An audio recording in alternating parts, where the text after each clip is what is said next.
What if the key to unlocking massive organizational change wasn't some 200-page report, but a simple 29-word story? Dear book lovers, welcome to another insight-packed book summary from Summaropedia. We are here to bring you more titles in less time. Now, if you've ever had a brilliant idea that you knew was a winner, but it just got shot down by a wall of data and skepticism, then you know how frustrating that is.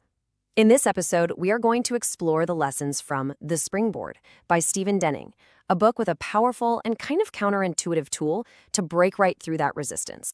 All right, so here's our roadmap. First, we're going to look at why logic and data, on their own, often fail. Then, we'll reveal the shockingly simple story that completely changed the game. After that, we'll break down the formula so you can build your own powerful stories. We'll also get to know the author, and finally, we'll wrap it all up with the key lessons. So, to really get the power of a good story, you first have to understand the problem. Picture this. Stephen Denning is a program director at the World Bank. We're talking a huge, complex organization that's, well, let's just say it was incredibly resistant to change. He and a lot of other people knew things had to be different, but just proving it with facts and figures, it just wasn't cutting it. And this quote right here, it gets right to the heart of it.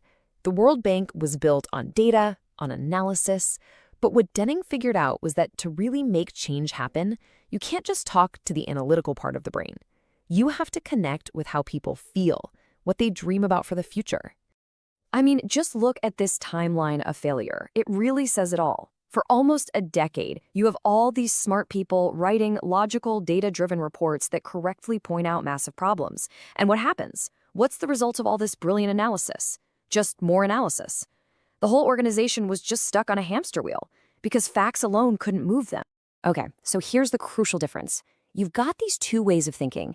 Analytical thinking, the language of every business report ever, it keeps you on the outside, looking in through a window. It's abstract, it's detached, and honestly, it's a little lifeless. But narrative thinking, that's totally different. It throws the door open and invites you inside. It's immersive, you're a participant, and suddenly the world is alive with possibility. Now, which one of those do you think is going to make someone want to act? So after years of just hitting a brick wall with logic, Denning stumbles onto a solution. And it wasn't a better PowerPoint presentation or a more detailed spreadsheet. No, it was something much, much simpler and way more human. That's right. After all those binders, all those meetings, all that data, the big breakthrough came from something that seems almost trivial, a tiny little story that did what years of analysis couldn't. Okay, listen to this. Ready? In June 1995, a health worker in Kamana, Zambia, logged on to the CDC website in Atlanta and got the answer to a question on how to treat malaria. That's it. That is the entire story. So, why was that so ridiculously powerful? Because that little story, it wasn't really just about Zambia. It was a springboard. It was a launch pad.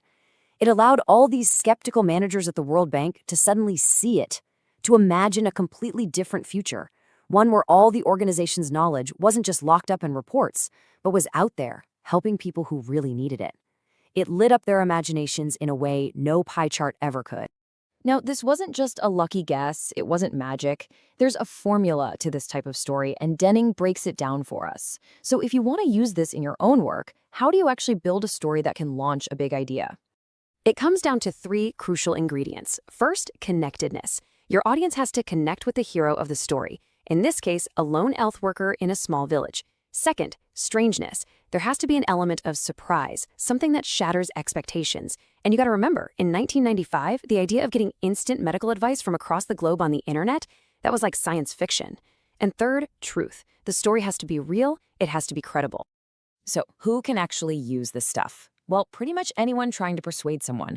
Are you a leader trying to get your team excited about a new direction? A salesperson who wants to really connect with a customer? An innovator who needs to get funding for a crazy new idea?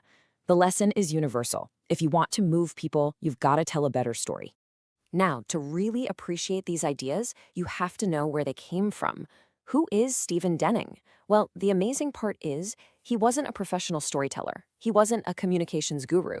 He was a manager, deep in the trenches of one of the biggest bureaucracies in the world. Sure, he had the fancy degrees in law and psychology, but the most important part of his resume is that he spent decades inside the World Bank. This is key. His framework wasn't some theory he cooked up in a classroom. It was forged in the real world, out of sheer necessity and frustration. He needed a tool that worked, and the Springboard story is what he found. Okay, we have covered a ton of ground, so let's bring it all home and recap the most important takeaways from the Springboard. All right, let's boil it down. Number 1, logic informs, but stories inspire. Simple as that. 2, minimalist is powerful. You don't need an epic poem, just a short, sharp springboard.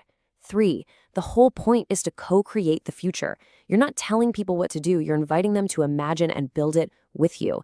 And finally, number 4, to make it all work, you need those 3 magic ingredients: connectedness, strangeness, and truth. And that really brings us to the final and most important question.